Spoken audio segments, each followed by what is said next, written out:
सालार ने सारा पर बंदूक उठा ली थी। वो तो भाभी ने डांट डपट करके मामला रफा दफा करवाया। पुप्पो, ये सुफियान और मैं आपके लिए इस्लामाबाद से लाए थे। क्या कर रही हो सना?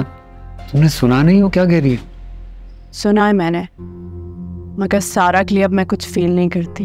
बेटा, बहन भाइयों में झगड़े हो जाते हैं, लेकिन उससे रिश्ते तो खराब नहीं होते ना। जो कुछ उसने मेरे साथ किया है, क्या बहनें ऐसे करती हैं? उसके लिए मेरे दिल में अब कोई हमदर्दी नहीं है। वो मेरे लिए बस सालार भाई की बीवी और कुछ नहीं। कैसी बातें कर रही हो तुम? खैर, सुफियान मुझे बताना था कि जहाँ मैंने अप्लाई किया था वहाँ के लिए कॉल आ गई है, कल इंटरव्यू है। कैसा इंटरव्यू? जी पुप्पो, एक कंपनी में अप्लाई किया था जॉब के लिए, वहीं से कॉल आई है और कल इंटरव्यू है। बेटा, अब तुम नौकरी करोगी? हाँ, क्या हो गया? आप इतना घबरा क्यों गई हैं? नहीं, वो असल में हमारे ख़ानदान में कभी भी किसी औरत ने जॉब नहीं की है। अब तुम जाओगे तो सालार भी नाराज़ होगा, वो इस बात पे राज़ी नहीं होगा। सालार भाई के राज़ी होने ना होने से मुझे क्यों फ़र्क पड़ेगा? जब मेरा शौहर राज़ी है तो मैं उनकी परवाह क्यों करूं? फिर से वही बात है। आज हमारे यहाँ कैसे आना हो गया? भाभी आपकी तबीयत पूछने आई थी, कैसी है? बस मैंने अकेले जीना सीख लिया है। भाभी, बच्चों की गलतियां हैं, माफ़ करते हैं उन्हें। जिनको तुम गलतियाँ समझ रही हो, क्या तुम्हारे बच्चों को उन गलतियों का एहसास है? भाभी, वो वही समझेंगे जो मैं उन्हें समझाऊंगी। यहाँ क्या करने आई हो? वो भाभी, पुप्पो, आप यहाँ हैं, मैं घर में ढूंढ रही थी, एक डॉक्यूमेंट नहीं मिल रहा, वो पूछना था। कहीं जा रही हो? अब नहीं, वो अरशद भाई की तरफ जाएंगी।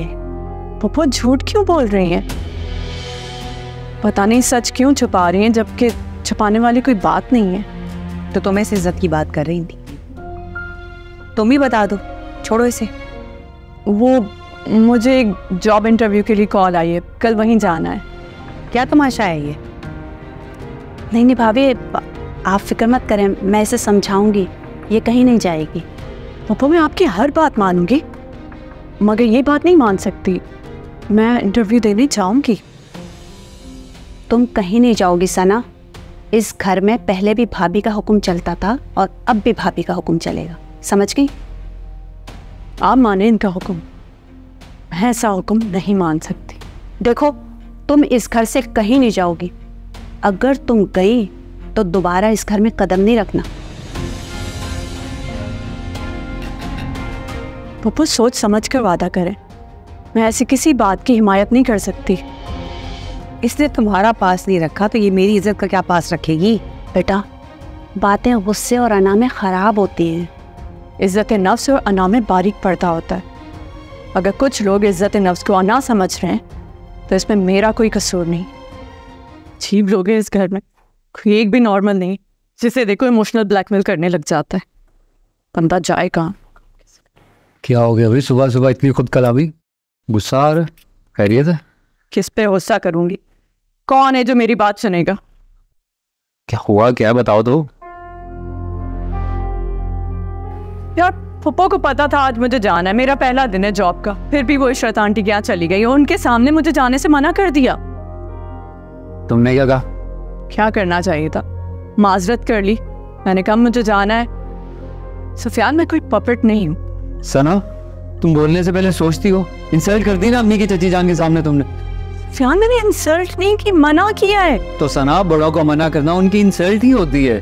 हमारे घर में ऐसा नहीं सोचा जाता जैसे तुम समझ रहे हो। हर शख्स को अपना फैसला लेने की आज़ादी है। देखो, मुझे बातों में ना उलझाओ, वैसे ही देर हो रही है। तो तुम्हें इस बात की बिल्कुल परवाह नहीं है कि अम्मी खफा है, मैं नाराज हो रहा हूँ, तुम्हारा जाना जरूरी है। तुम्हारी नाराजगी दूर करने मुझे आती है, और पप्पू को हम दोनों शाम में मना लेंगे। देखो, मेरी बात को मसला ना बनाओ, प्लीज समझने की कोशिश करो। मैं ये जो भी कर रही हूँ हम तीनों के लिए कर रही हूँ। देखिए यारे मन, जुम्मा से इतवार रात 7 बजे सिर्फ ग्रीन एंटरटेनमेंट पर।